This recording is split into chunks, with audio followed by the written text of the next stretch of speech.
All right. What is up, everybody? Usually I say welcome back to the True Serum, but tonight, for the first time ever, we are going to bring you Truth Serum basketball. So, welcome, everybody. You know me, I'm Jordan.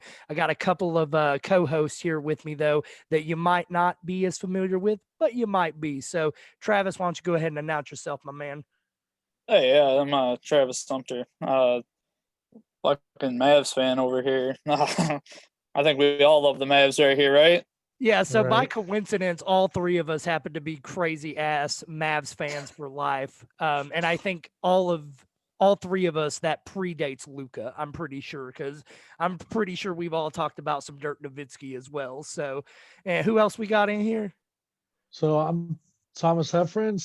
Everyone calls me Heff. I just go over basketball, and we're starting the True Serum basketball podcast now.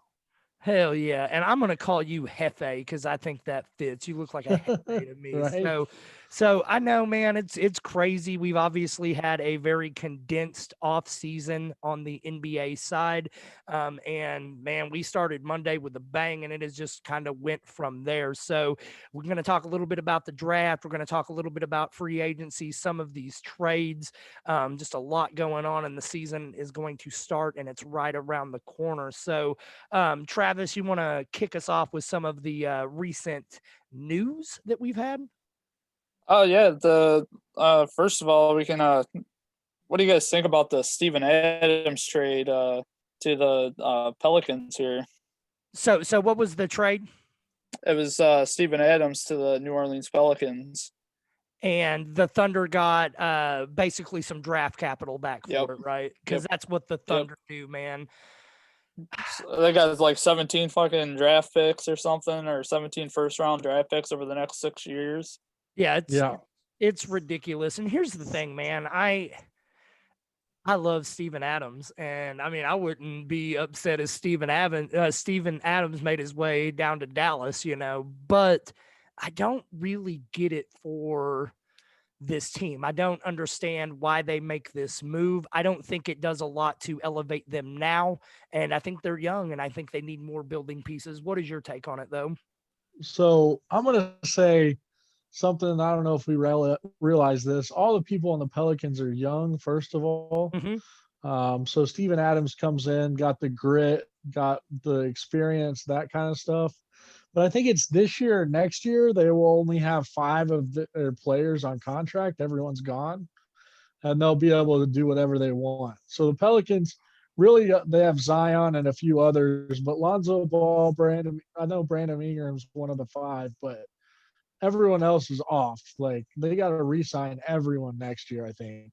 So that's a huge advantage to having Zion and Steven Adams. You've got your kind of court filled on that end, and then you can bring a few guards in next year. I think. I don't know if Lonzo Ball will stay in New Orleans. That's for sure. I can see him coming out to New York or actually even going back to LA after the free agent. But I just don't see how he. I don't think he's connected well enough with Zion to keep him in New Orleans, and that's going to be the key because Lonzo's the only thing they got in that draft pick, really, besides Brandon Ingram. Brandon Ingram's gonna. They've got. I think he's overhyped. He's not the next Kevin Durant, but he's a good stretch player, shooter for sure. Yeah, absolutely. What do you think, Trav? I think with Steven Adams being there with Zion, I think they make the one of the best front courts in all of the NBA for sure. Uh, Taking care of Ingram is going to be that's got to be top priority for this team. They got to get him signed, get him a max deal, whatever it takes. They got to get him in. It's got to be him and Zion for the future for sure. But those I know you're saying that Ingram might be a little bit overhyped, and which might be a little bit true, but he's probably the best they're going to be able to do even on the open market because really no one showed a willingness to want to go play there. Right, right. No one's excited to go to New Orleans for the winter. That's for The sure. plight of the small market team in the NBA. So Right. yeah, for sure. On the Thunder side of this, though, man, I like it. They continue to clean house and continue to stockpile draft picks. So for me, You know, I am really excited over the next couple of years to see what all of this shit turns into for the Oklahoma City Thunder. Right. I think Oklahoma City got picks once they gave up Chris Paul and people realized I think they had 12 picks at the time. They realized they're starting to clean house. It was only a matter of time before Steven Adams was gone. They cleaned house with Schroeder to LA, and it was like, I mean, you only have Steven Adams and a bunch of random young guys. So we all knew where that was going with it. Yep. But Danilo's gone. yeah. They still yeah, have SGA to build around, though. So I do think he is going to be a building block for them going into the future. And I think he's who they're going to kind of build this team around as we go. which is really good because I've invested I've got a few of rookie optic SGA cards that I traded for. Yeah, you Got do. a couple of SGAs at the last Dallas card show for sure. Yeah, you did. That I'm was going to my get guy down to there go with you on one go of those pick up. eventually. Yeah. Yeah, no, it's fun. It's like 100, 200 tables, and that's how it works, man. You got to find who's the best shooters. And now that SGA is the only one really on Oklahoma City doing work, it's only going to benefit his stock. Yeah. What else you got, Trav? What else has went down? Oh, the Phoenix Suns got Chris Paul in a trade also, like we were talking about with the Thunder, you know, getting more draft capital and all that. So yeah, obviously we love it for the Thunder, you know, see what they can do. Like they could easily build themselves, you know, back up to the getting that Durant in a draft, you know, with all that draft capital and trading, you know, over the next 6 seasons. Like you could see them like taking 3 of those first and moving up and getting that first overall pick and all that stuff. So I really love what they're going to be able to do in the future, like you were saying. Yeah, Uh, and I, I wouldn't be surprised if we saw them, go out and get another Durant, Westbrook, and Harden, and Ibaka. Like this is an organization, a franchise that has proven kind of over the course of time that they draft pretty well, and so I am like you said, really excited to see what they do. Now, yeah, and then now the draft or picking up Chris Paul was definitely influential. So that's someone Devin Booker looks up to, and he's always tried to relate to and build off his game with. So that'll help him become. I think you have to have an older guy as well as the future of the team. Now you had Jay Crowder, I think, didn't he? He came over from Miami. So you have Jay Crowder, who's on the Miami Heat last year, that's obviously shocked everyone with the leadership of Chris Paul. I think it's gonna, and then you also have DeAndre Ayton that's gonna sit there and hold down the front court for everyone. So it's just like, I mean, I don't see how what they can go out and get right now that is gonna improve them too much more valuable. Does that make sense? I don't think there's not a player on the market right now that the Suns can go out and be like, we're 10 times better now. This is probably the best we're going to see. They weren't going to get anybody that would impact that roster the way that Chris Paul would. And right. I think this makes the Suns a playoff team this year. Yeah, I can see that. I think they've shown an ability to, because they did really well in the bubble too. And that's what I was definitely going to bring up, is that with Chris Paul there, like staying healthy, I think it definitely can make you a playoff team. And, we could see, other things happen that, make them more of a contender, with trades and such that might still go down here. Yeah, absolutely. And I mean, look at what Chris Paul did to the Oklahoma City Thunder last season. I think we forget, Chris Paul, he's a little bit long in the tooth. He's a little bit older. I get it. But Chris Paul is still, in my opinion, without a shadow of a doubt, a top 10 player in the NBA right now. He is a franchise-altering player.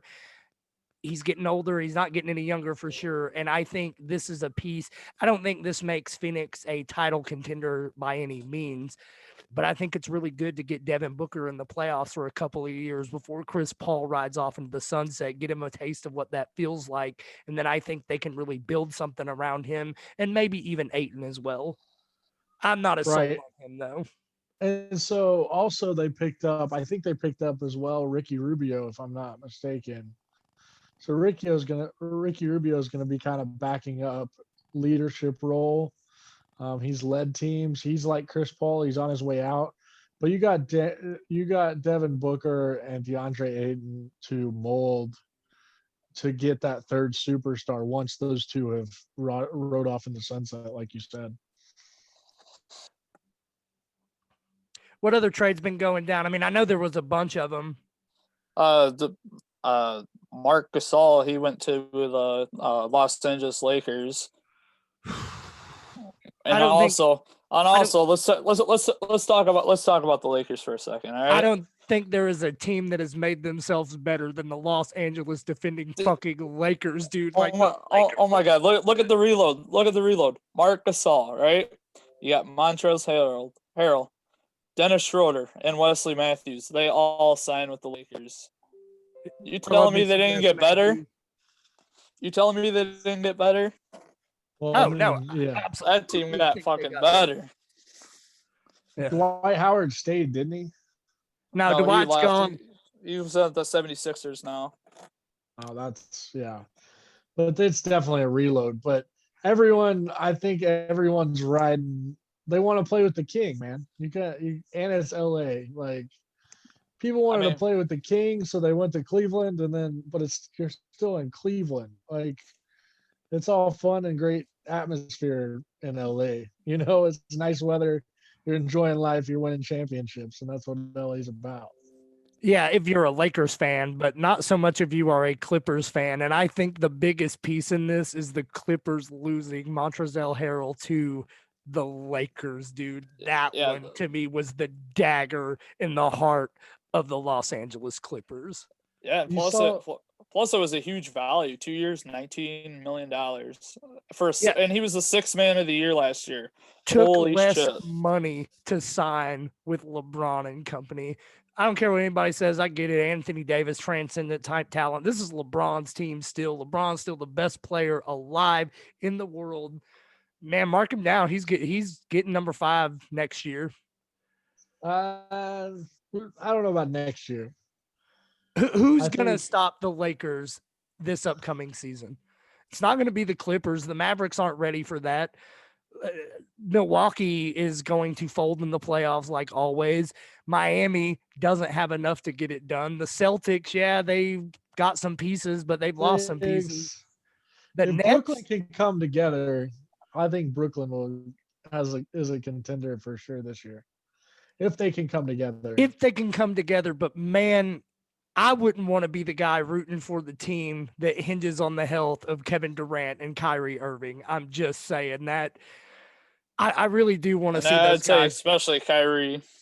I really want to see them get James Harden, though.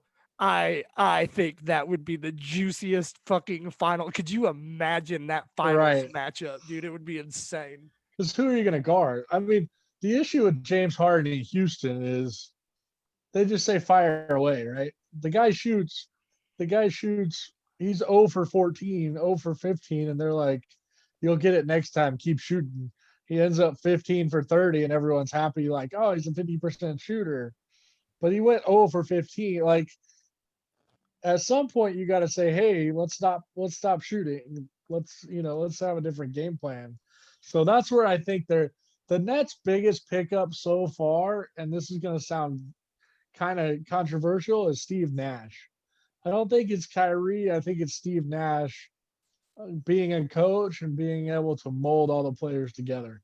I can see Steve Nash being some kind of Zen leader like Phil Jackson was. I can just see that kind of atmosphere from Steve Nash coming out. Man, he's not going to put up with the BS for sure.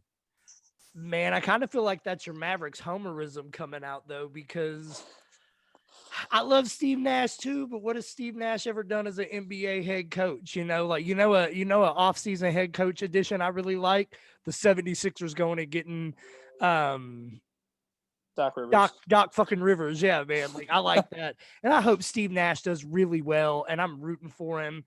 I'm not ready to say he's going to be a difference maker in the NBA just yet. So let's talk about Steve. Let's talk about Doc Rivers going to Philly. Guess who else went to Philly? Think about this. Coming out of Dallas, got Seth traded to Curry, Philly. Yeah, yeah. You know who Seth Curry is married to?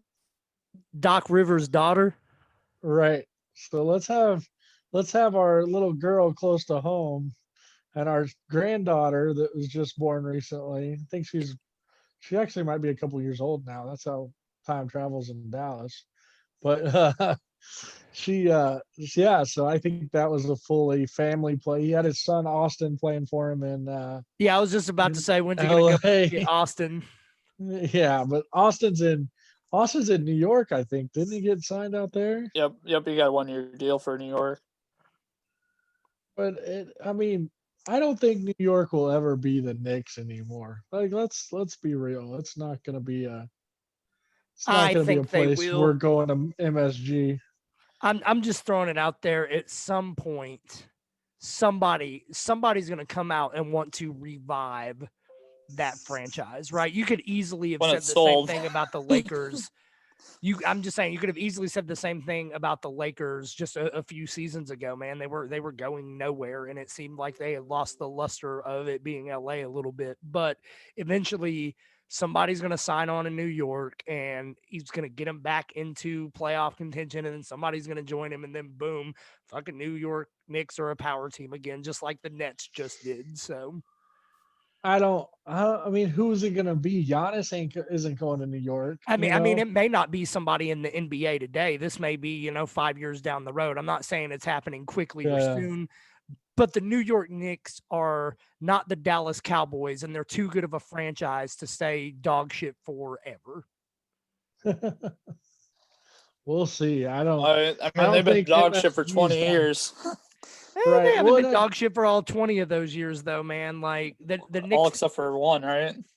they've had a couple, man, and they've had some bright spots, like Kristaps Porzingis, right? Like when they had Porzingis and Melo and Phil fucking Jackson, it looked like they were on the precipice of starting to build something again. And yeah, I get it; it imploded and Well, it blew up in their faces, but at the end of the day, they're gonna be able to figure that out and solve that. I think a market like the New York Knicks has so much more potential than 37 draft picks and Oklahoma City does. Because at the end of the day, maybe Oklahoma City nails all those draft picks, but nobody wants to stick around Oklahoma City. They want to go fucking play for the Knicks or the Lakers or, teams of that nature.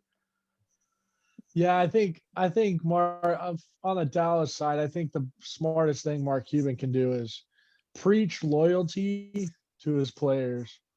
And they preached loyalty with Dirk. Dirk stayed around. And if they can get Luca to stay around, I think Luca goes to LA at some point. I just don't think he goes on his first time around. I think he retires a Maverick for sure, but I think there's going to be 4 years that you I see think if Luca in a Luka different Doncic jersey. I think if Luka Doncic leaves the Mavericks, that will be a very hard wound to heal because it won't Oh be a yeah, yeah. Steve Nash situation where we kind of feel like, Mark Cuban might have ran him out of town a little bit. This is Luka Doncic. This is the franchise. This is the guy that you back every Brinks truck up in the world that you have. Mark Cuban, give him a business or two, do whatever you got to do. You keep this little boy in a Dallas Mavericks uniform. Right. You keep So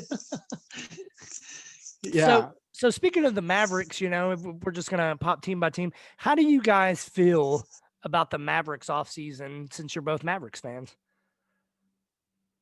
I think it's been kind of slow. It's not really like been anything impressive, but everything you keep hearing is about them wanting to open up max cap space to try to sign a big free agent for next year. Which, I mean, the big fish is Giannis for next year. Maybe. Yeah, I don't know. I don't know if Giannis Maybe. stays in Milwaukee. I think it goes how this season goes. I think that's what will determine. I think he's leaning towards staying, but if they crap out this season, it's going to be a come to Jesus meeting, and I'm just gonna Giannis is going to say, "I'm out."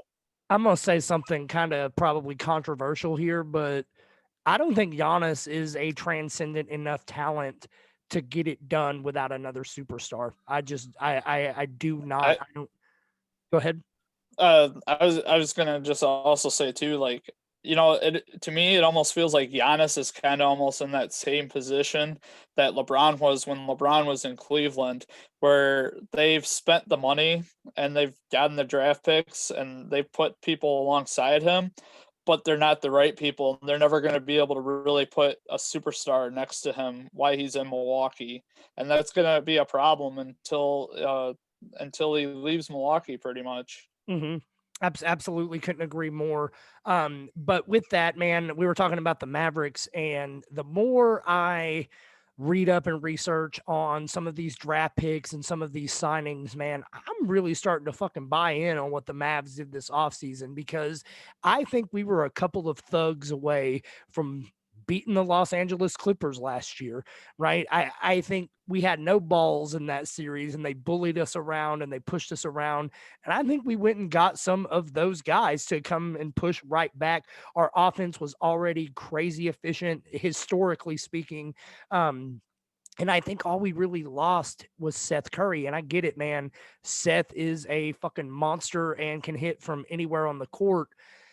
But I think we can replace those 12 points a game. And I think Luka can feed somebody else and make another Seth Curry. And I think we got some draft capital that's coming back that can help fill that void with Terry, maybe not this year, but next year. So I really, really am digging what the Mavericks have done this offseason.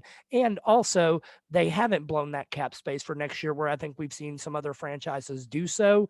I think as a Mavericks fan, I'm kind of permanently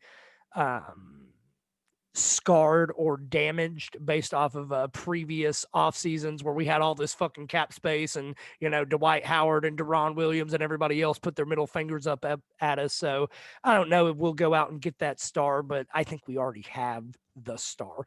We just got to find the Tyson Chandlers and Jason Terrys and Sean Marions and those really important pieces to plug around him to make that team whole.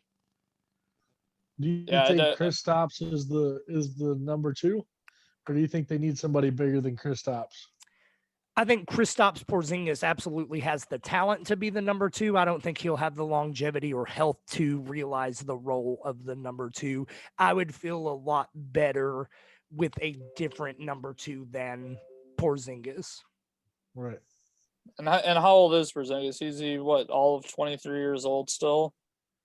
Is that how old he is? 23, 24? Yeah, 20. I think he's 25. I'll look it up real quick. I mean, even if he's just 25, that's 25. Still really young for an NBA player. But he's gotten his knees blown out twice now. It's like, yeah, that's a problem. That's a problem. He's been in the season for what? He's been in the league, we'll say, 5 years, 6 years, maybe 4 or 5 years. He's missed 2 seasons now. He missed the last season in New York. You can chalk that one up. And then he kind of missed out on last season when he went to the bubble. So, I mean, injuries are coming around to him. Now he's got all the pay. He's got all the money. He might just pull it like a Zeke Elliott and be like, cool, I got paid. Let's chill for the next 4 years and then tear out of here. I feel like there's going to be so many random Dallas references thrown throughout these podcasts just because of our disdain for our football team. That's why I'm doing this basketball is, frankly, I'm sick of talking about football because my team blows. Worst team in football. I fucking hate them. But you know what? Luka Doncic is one of the 3 best players in the NBA. Is that too bold? I would say I think he's on par with Harden. I want to say he's with. I would pick Luka Doncic over Harden 100 times out of 100 personally. Right. But I want to say he's in that caliber. He's not a LeBron James or. I want to say Chris Paul's.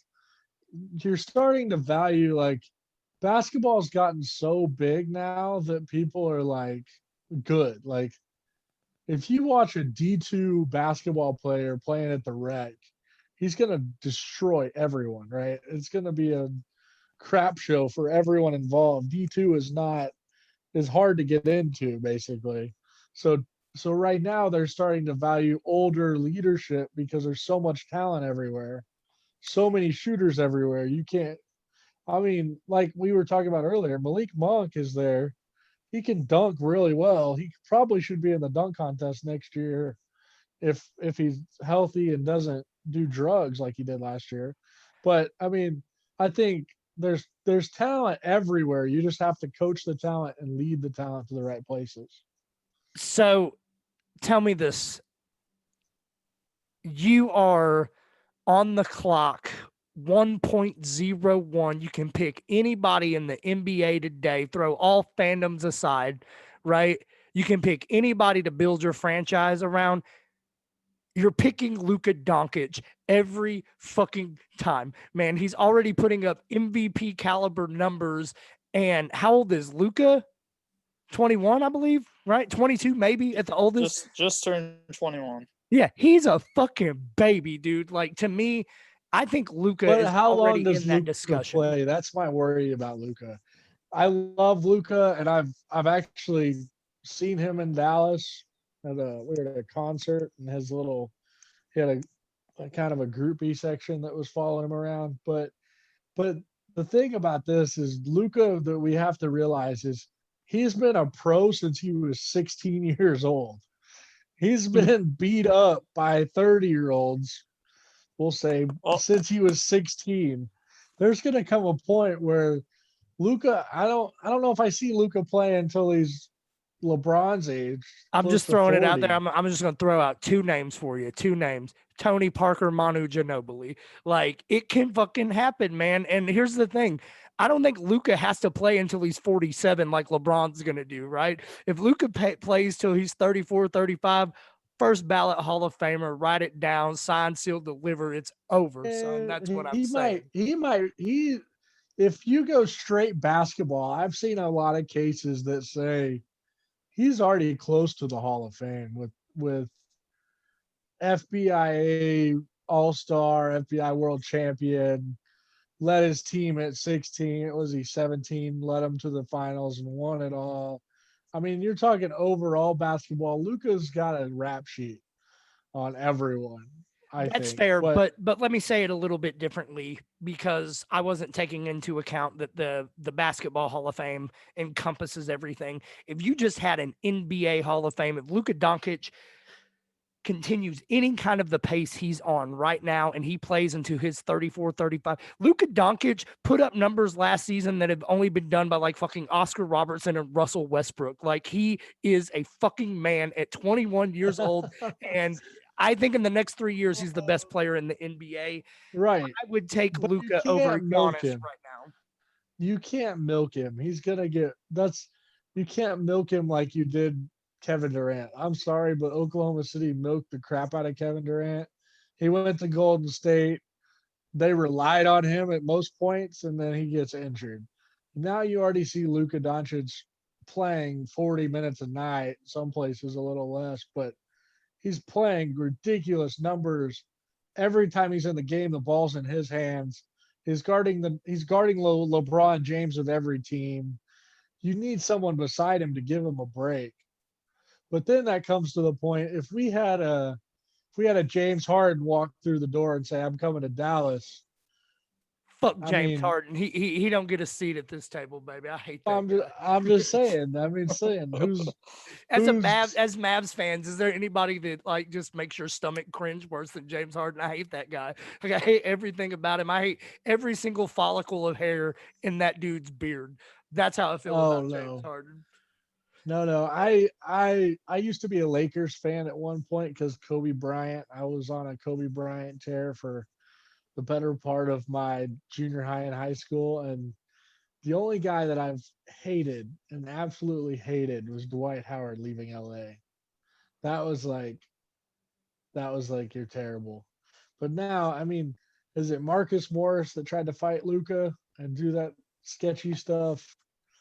That's why they got the MMA fighter on Dallas now, the guy that's undefeated and black belt and everything. Like, you're gonna protect Luka at all costs. We're And gonna get let's some understand thugs. We're gonna be that. banging. Right. That's what I was saying. I'm all Right. about it, dude. Yeah. You want to fucking get up in his face, Marcus Morris? Look, it's great that 7'7", 110-pound Kristaps Porzingis pokes his little bony little chest out, but ain't nobody scared of that white boy. Let's be real. We need some big ass muscular. We need a Montrezl Harrell. We need a Rasheed Wallace. Like, we just need somebody who's got that grit and those balls, baby. We need some balls. Anyway, we could talk about the Mavs all night. They ain't all here to hear that. What else we got, Travis? What else is going on in the NBA world? A few hours before we came on here, they had DeMarcus Cousins. He went to the Rockets. Good old Yeah, DeMarcus Cousins. Let's talk about these Rockets for a second, though. We've been hearing a lot of rumors flying about James Harden wanting out of Houston. We've been hearing rumors of Westbrook possibly being traded to the Wizards. What do you guys think about all that? I think if the Rockets trade James Harden, they're done. Like, they're done for a minute. I think I don't see a scenario where anything good comes out of that, unless if they trade him back to Oklahoma City for a boatload of those fucking draft picks, which isn't going to happen, obviously. So I don't see a scenario where they let James Harden leave under any circumstance. As far as Russ, man, like, I think it's going to be hard to move him too because of that albatross of a contract. Like, nobody, like, I still think Russell Westbrook is a very talented player. He's still probably one of the top 10 to 15 guys in the NBA. He can stuff a stat sheet like few others can. But man, he's going into his mid 30s in this contract and getting paid a lot of money to do it. So I don't know if they're going to be able to move off of that contract. So at the end of the day, man, I think, if you get anything out of Boogie, you got Russ, you got Harden, man, let's fucking bring the band back. Let's make one more run at this, boys, right? No. I think you can let one go. I think you can either let Harden go or you can let Russ go, but you can't let them both go. To If me, they think for one you second, can't let Harden go. Like, to me, Harden is that franchise. He's the heart and soul of that team. Russ doesn't fucking want to be there, man. Like, there is no way. I don't think there's any scenario they unload Harden and keep Russ. I would be blown away. Yeah, that team is totally built around James Harden at the moment. They went all that small ball and everything just to build around James Harden. If James Harden was to up and leave and Westbrook was the only one there, that team would be a lottery team. with you got Westbrook and Boogie now. I think Boogie's got a 1-year deal, if I'm not mistaken. He didn't sign more than one, but Probably all he's he could got his get. ring now. Well, no, he's got his ring now. He's been injured for. He went to Golden State, tried to get a ring, got injured. Tried to go to Oklahoma City, get a ring, got injured. Got a ring, but he's injured, and now it's like. I mean, Boogie Cousins did what he had to do for the time being, but I think it's a Boogie role player at this point. I think Boogie looked okay and showed some signs when he was playing of still being I don't think he's a role player. I think Boogie Cousins, if he's healthy whatsoever, is going to make an impact, but I don't think his impact is near as profound as a guy like Harden or Westbrook. So I think Harden, with or without either of those guys, gets that team to the playoffs and pushing 50 wins because I think that's the caliber of player that he is. But I don't see, like Travis said, man, I think any combination without James Harden, they're a lottery team 100% of the time. If I could see James Harden go anywhere, though, what I think would tickle my fancy the most, I would love to see him suit up in a New York Knicks uniform.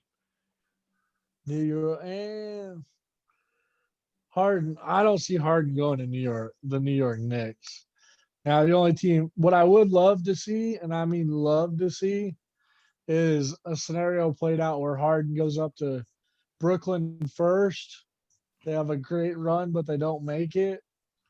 Brooklyn kind of comes to their senses, trades Kyrie to Houston, and Russ comes to Brooklyn, and those three dominate like they used to in Oklahoma City and win a ring. That'd be perfect scenario, and doves That would fly out of the stadium, and that's just perfect. there You would can't be have it with mass suicides taking place in Oklahoma City if that happened. yeah, That would yeah. be They trading all those draft picks the next season for all three of them back. yeah. Yeah, that's Only to watch that's him pull a Kevin Garnett and a Paul Pierce in a net shooter, Yes, not give a yes. shit. yeah. But Sam Oh, Presti, no, I think it's a new leadership. Sam Presti's gonna bring him back. I can see Russ maybe coming back, but it's I think three if first any of them round came back, picks. it would be Russ. Like, I think he made the most profound impact in that organization. He's the But I guy don't that know if stuck Russ around to and the end. right, but I don't know if Russ only stuck around, let's be clear, until he got into the Oklahoma Basketball Hall of Fame, and then he pieced out everyone just like Durant did. Yeah, but But he didn't want to move. They traded him, so it wasn't like he didn't ask to be, he didn't ask to be out. They just traded him, so it's not like That's he true. wanted to leave OKC. so Definitely go, got preached to Houston, but Houston's not working out for him. I just don't think him and Harden work cohesively together enough. it doesn't Like, make sense, man. They're no, like this. it doesn't. Yeah, It You can doesn't. only It's play like, ISO ball so much, and then everyone knows who to guard. and at the Like, end of the day, like as juicy and as sexy as those rosters would have been, I don't think Oklahoma City would have ever got it done with the three of those guys. At any point in time, I don't think they would have got it done with those three guys and the style of basketball that ultimately would force them to play. I think it almost played against their strengths as opposed to with their strengths, like what Travis was saying earlier. Houston's fucking built that entire organization around James Harden. And I think that's what he needs to really thrive and be competitive. And man, I have a lot of hate for the Rockets, I won't lie, but as long as James Harden is playing for them, all it's going to take is one magical postseason run. And I think he's talented enough to do it. He just hasn't put it all together yet. But look at, let's go back to my Mavs and when we won that championship, what did it take? Dirk Nowitzki going on a fucking magical run with a bunch of, role players, even the guys like Jason Kidd. He was at the latter stages of his career. So I could see James Harden being that kind of guy. I don't think it'll happen, but I think the only way Houston has any chances with him in their uniform. Bro, you got the whole world on your face right now. That was really cool. Anyway, Travis, what else do we have in the trade machine? Any other good trades that have went down? we got another free agent signing with the Gordon Hayward going to the Hornets on a 4-year, $120 million deal. So you want to talk about albatross contracts? That might be the next one right there. Yeah, absolutely. I think they're going to regret that in a year or two, max.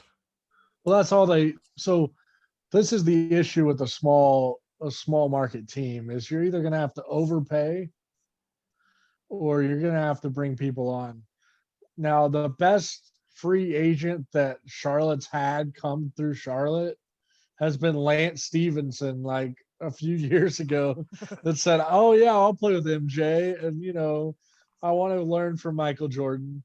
That's all cool and stuff, but it's Lance Stevenson at the end of the day. That's after he was out of Golden State, after he's not in his prime, and everyone was hyped up in Charlotte about Lance Stevenson coming there. Now, what's going to happen is they got Gordon Hayward now, so this is the only point where they could preach loyalty, like some of like the 76ers. They preach loyalty and trust the process. We'll get there. We'll grow all our young players and we'll make them better. Terry Rozier is not going to take you to a championship. I don't I don't think. I might be mistaken about how good he really is, but You're I not. don't think I don't think he's the guy. You know what I'm saying? So you have to overpay someone. And Gordon Hayward's injury prone as it is already. That's his label. He's damaged goods, like LeVar said. You might as well change his name at this point. But you got Mello, you got Malik, you got a couple others guys coming in. Even Luca came out and said one of their guys should get the most improved player. Now you got to preach loyalty to that team, and you got to have a leader. But I don't think Gordon Hayward is a leader that will change the atmosphere as soon as he walks into the. I mean, when Chris Paul went to the Phoenix, he had him in the gym the next day with Devin Booker. There were videos coming out. Gordon Hayward ain't at the gym tonight. He's just landing in Charlotte if he's even there. So I don't see the leadership aspect that you're playing. You got to pull a player that's got leadership and preach. We need to stick together, or else Malik's going to be gone next year. I can see Malik trying to leave to go get a ring or definitely go get more playing time. He might go to some OKC, be near Arkansas, whatever, to get more playing time and more I whatever. could I could see Malik getting overpaid after next year just with the 3-and-D potential that he has, and look, But man, he's got to get played. You can't. he does got to get played. But NBA, man, if you can shoot, there's always going to be a team out there looking for your Right. talents. And so I do agree with you there. And man, I don't hate this team, and I don't hate kind of how they're building it. I don't love the Gordon Hayward signing, but I also think that this was probably it's like you said with Chris Paul. Who else were they going to get? What other big splash were they going Right. to get, man? So I think, a Gordon Hayward, LaMelo type team that's being led for the next couple of years. I don't think it's the worst thing in the world, but I do obviously think that they overpaid. I mean, Giannis isn't coming next year. That's Yeah, not. You know I what I'm I saying? think the There's no bigger news major. is for the second straight off season, we had a player of opt out from the Boston Celtics and leave in free agency with nothing. So they lost Kyrie for nothing. They lost Hayward for nothing, even though they did get out of that $30 million they would have had to pay him this year to be a fourth or fifth option on that team. So, yeah, But and like Kimba was Charlotte. Kimba left, and no offense, because I think Kimba's a great player and influential. But I mean, they don't talk about Kimba 24/7 in Boston, and they weren't talking about Gordon Hayward. And the NBA is starting to get in a place where you're more hyped over players than the team itself or even the game. You probably couldn't name who put up what points each night, but you're gonna know what LaMelo LeBron Ball put up. because yeah, you're gonna know what LeBron put up, but you're also gonna know what LaMelo Ball's doing because he's the biggest thing on Twitter. That's why he's a crazy good draft pick. Kid's immature as hell, but we've entered a new social age where you only have 10 guys on each team. It's not the NFL where you have 50, and you've got to control all of them. 10 guys, there's going to be a lot of personality coming out from everywhere.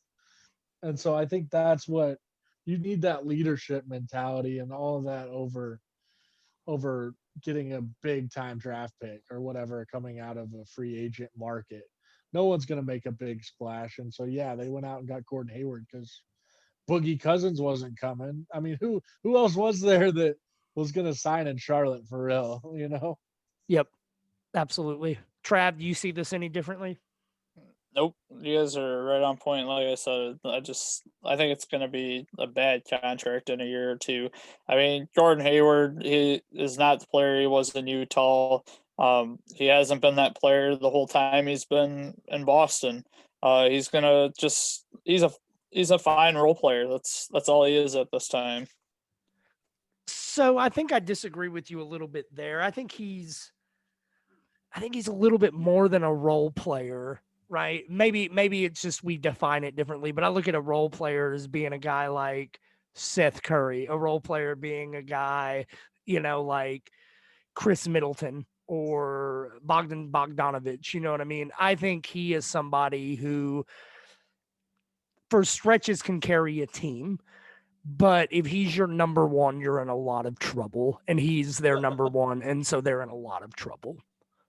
I think once he gets out of there and he does get a little bit older, and let's say he's riding the bench team for a championship team, like someday, like where he's the he's a bench star pretty much of a team. Like that's when he'll thrive, when he's probably, a veteran, just a little bit older somewhere.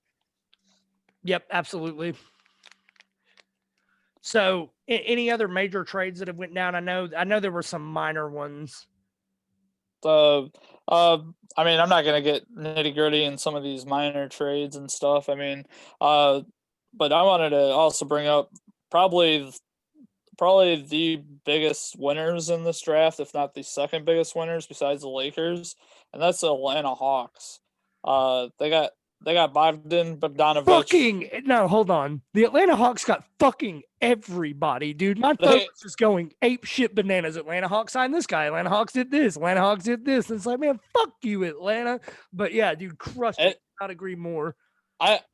Dude, and I think they're building this team around Trey, and I think this team's going to be a fucking playoff team come next year. Bogdanovich, they got Gallinari, Rajon Rondo. Like they're building this team to be a fucking contender like right now, and in the future. Trey Young is good enough to carry this team. If they can do it right, and I think these are the right players to do it. Like, dare I say, Golden State potential on that team right now. Yeah, I could not agree more with that Golden State-esque potential. I just think Trey Young needs his Klay Thompson, and I don't think they found that guy yet. But man, the more I look back at that Dallas and Atlanta trade, it's like, man, how did all of these teams miss on Luka Doncic and Trey Young? Because I think they're two of the brightest shining stars in the NBA right now, Young. And I love what Atlanta did. And the main reason I loved what Atlanta did is because I feel like they're taking a little bit different approach than a Dallas, right? I think Dallas is really looking at 2021 and making that big splash.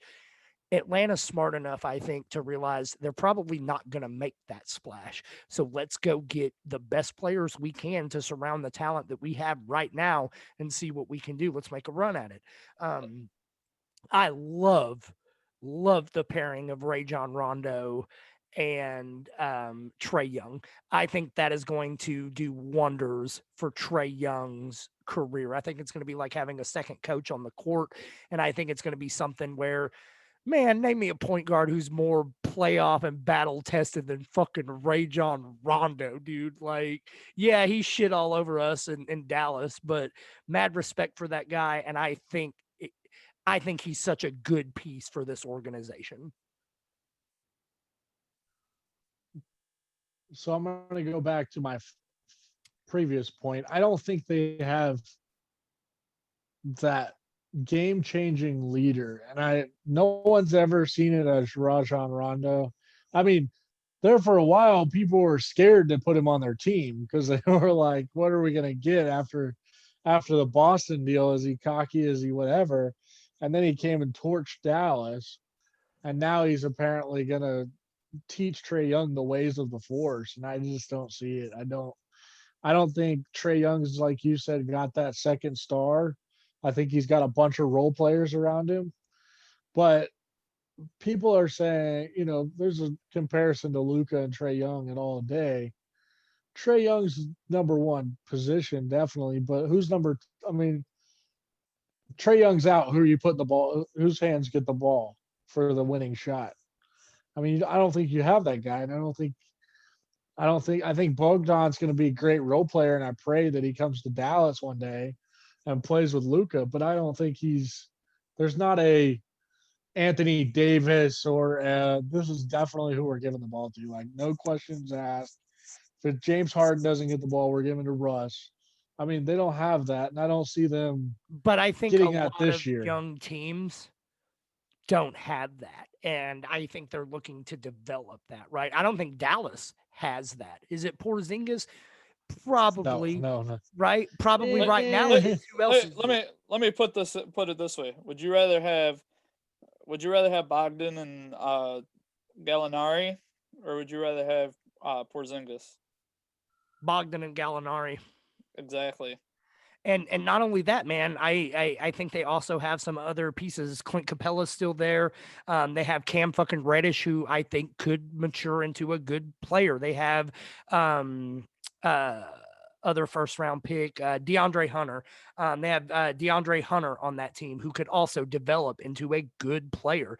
So like I love what the Atlanta Hawks are doing because I think they've got as good of a mix of young talent, potential superstar talent, and really good role players right now as just about anybody. And I think a guy like Rajon Rondo does add a lot of toughness to that team. You said what's the difference in the Hawks and the Mavericks when he came to the Mavericks? I think the difference is they don't have Rick Carlisle, right? Like that was oil and water. I Right. think it's something where Ray John isn't going to be reined in and have a thumb put on him the entire time. I also think Ray John Rondo coming to Dallas still wasn't ready to relinquish that superstar title where I think he's now taking a back seat and he's willing to be that wily vet, that role player. So I don't know, man. I am fucking with the Atlanta Hawks right now. I love what they're building. I You think they think very well could be a top 4 seed in the East next year. you taking best of 7? Who are you taking, Portland or Atlanta? I'd probably take Atlanta. Really? I take I don't think you could take. I don't think Atlanta. I don't think they make it. I mean, they're But too. you got to remember though, a lot of times the West teams are a lot more stacked than the East teams. So I mean, Right, right. making out of the East can't be, isn't probably that hard. Like, would you be shocked if the Hawks make it to the Eastern Conference Finals? so Yes, I want to look at that a little bit would be different though, Sumter. blown Let's away. throw the playoff grind out of it, right? Let's just say we're fucking just suiting up and we're playing a best of 7 series. Man, it's hard for me to go against Damian Lillard in that environment, and I think this is the kind of team that he. Let me put it this way: I don't think that Trae Young is the caliber of star that Damian Lillard is right here and right now in the NBA. I think he will absolutely surpass him, and I think he will be the bigger name than him in the long scheme of things. But man, Damian Lillard's in the prime of his career, and I'm probably picking him in that scenario. But ask me who is the better team in 3 years, and it's not even close. It's Atlanta. I'm sure Melo will be gone in 2 to 3 years. I think he does a victory lap in New York and retires for the last time. I want Melo to do a victory lap in Denver, the one place that we all were fond of seeing him play, man. Last Make time he was Carmelo good. Anthony great again. No, you don't. You can't relate Carmelo to the New York Knicks. Carmelo Anthony selling out the Garden, dropping 60 on people by himself. I mean, that's classic Carmelo. Now, when he had AI and all them in Denver, yeah, they should have went places, but there was no one pulling the team together. They were a bunch of individuals. I mean, I thought at least. I I didn't. loved early career Carmelo, and Yeah. admittedly so. Carmelo was my favorite person coming out of that draft because Carmelo fucking smoked my Longhorns in the Final Four. The one year he did play college for Syracuse. That was also the Longhorn team that had TJ Ford, who I thought was the fucking man. He was it. I don't know if you remember that guy or not, but and I was hype on Melo coming out of Syracuse for sure. And it really makes me sad to see what his career ultimately became. But I don't want to belabor the point and talk about Carmelo Anthony all night. We have bigger fish to fry, I'm sure. So Atlanta is kind of the team that you think really took the biggest step this offseason, Travis, or Yeah, I mean, if you think about who could like make that leap and make that jump in the East, and like I said, the East, it's not like it's as hard as the West to get somewhere. Like you don't even need a winning record to make the playoffs in the East most years. But yeah, at, that's at fair. what point? At what point is the weight so slanted and everything's so slanted that the NBA says, okay, it's 2021, 2022. we have these things called planes, and we can do the best players and best teams in the playoffs. We don't have to worry about time or anything like that. I get it, but to me as a fan, like, look, man, I don't give a shit if 44 win Phoenix doesn't make it and, 38 win team out of the East makes it. You know what I mean? Like in those seasons, and the West is fucking crazy because sometimes the 8th seed will have 48 wins. It really is nuts. But I think the East is as good as it has been in the last 10 years. And I say that because LeBron's gone. And now I think there are teams that can actually compete and do something in the East. It's a different beast, right? So I think, you look at teams like Philadelphia, you look at teams like Boston, Toronto, Atlanta, we were just talking about, they've got some firepower in the East. And I don't think it's as one-sided as it has been historically, although I do agree the West is still much better. I didn't even mention Milwaukee just now, but I also don't take Milwaukee as a legit contender. No need to. Yeah. Until we at least see them in the finals, I wouldn't take them as any kind of contender either. Would you take right now Giannis's Bucks or Kevin Durant's Thunder, who wins a 7-game series? Like if the Thunder in the past? Yeah, that specific team at that point that made the finals in 2012 and made the one finals, yes. And James Harden shit his pants. Mm-hmm. Yeah, I'll take the Thunder. Okay. Right. All day. Like, all day. day. And that's fucking Serge Ibaka fucking prime. Yeah. It is, yeah. That Thunder team was so fucking talented, dude. They were so good. He's gonna put a hurting on fucking Giannis, in his prime. So I love it. So do we have any other news or trades or anything to talk about?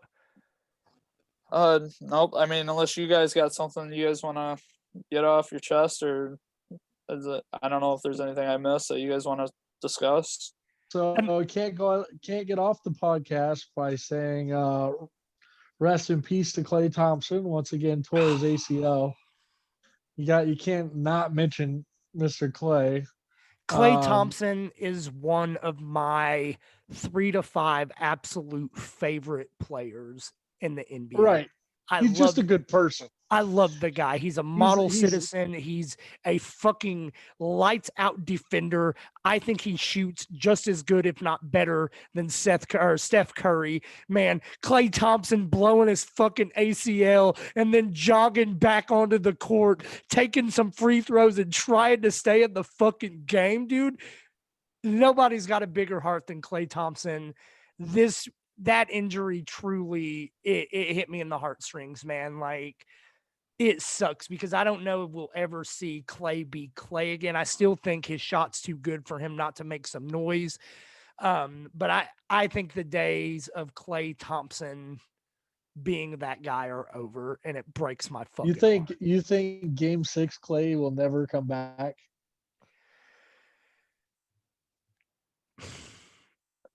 I think we were discussing this the other day. Me and Jordan were discussing this the other day, and I was saying that, Klay, he's still going to be able to shoot that ball.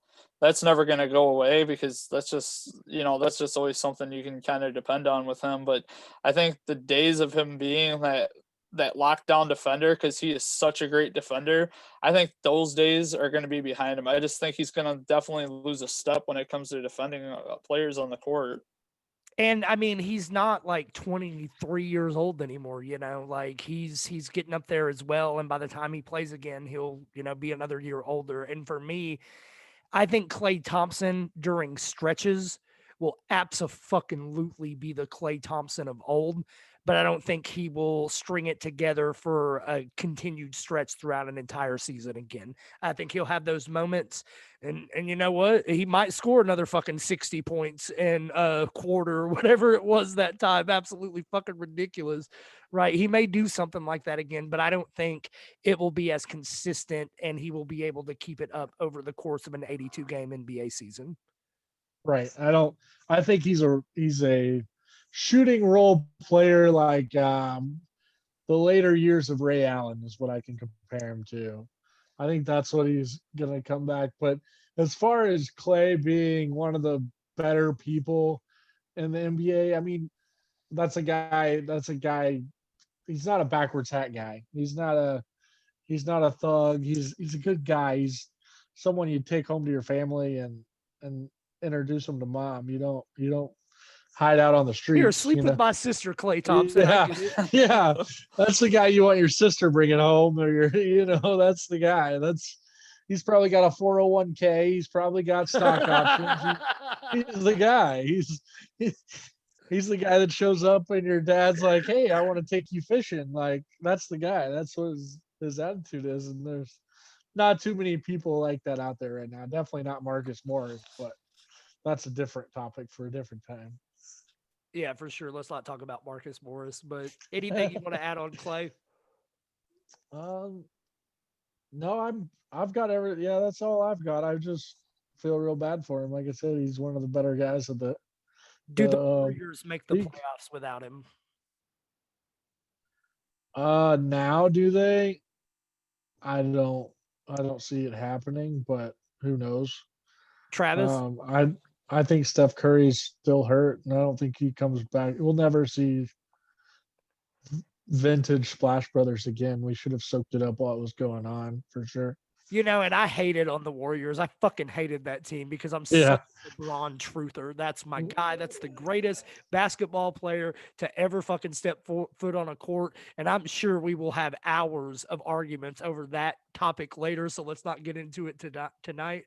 But I hated those Warriors teams because LeBron could not conquer them. And the most I ever loved them was that last series where they were fucking falling apart and Steph Curry was still diving on basketballs and Klay Thompson was jogging back onto the court with a fucking blown ACL and stuff. And it just showed me the heart of that organization. And I won't lie, I've always fucked with Draymond Green. I love that dude. But anyway, do you think, Travis, that they make the playoffs without Klay Thompson? I think they can, but I don't think they will. I mean, I'm not going to call the dynasty, or I'm not going to call, their hopes of a championship in the future. I'm not going to call that out the window quite yet. You still do got Curry, and you will have Clay coming back, and we'll talk about their draft pick here in a minute too. And then, I think they can still, definitely get things done. I mean, LeBron ain't going to play too many more years. Maybe. Right. Maybe. And I mean, you still have other pieces there as well, so I don't know. I do think the dynasty is over. I don't think we'll see them in another championship again, but man, I think they fucking make the playoffs. I think I think Steph Curry, if he is healthy, is too good. He's James Harden, like I was saying earlier. You put James Harden on any team in the NBA, he's going to get him into the playoffs, and I think that's what Steph Curry will do for that team. I do think there is a lot of talented teams in the West, but I don't see them not squeaking in the 6th, 7th, 8th range. So anyway, I think that's it for now as far as the free agents and news and everything goes. So we're gonna go ahead and wrap it up for right now.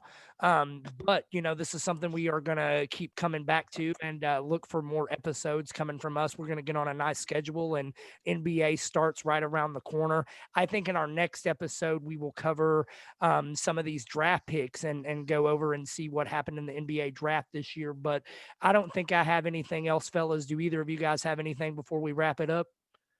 Nope. Nope. I'm good here. Hell yeah. So, all right, guys. Well, make sure if you're following us on YouTube, or if you're watching us on YouTube, you bang that bell for us. Give us a follow. Find us on Facebook, Twitter, Instagram. Fuck, we're probably on Parlor by this point. Come out and find us. We're True Serum Football. We are True Serum Basketball. And we are going to wrap it up now. As always, stay true. Stay true.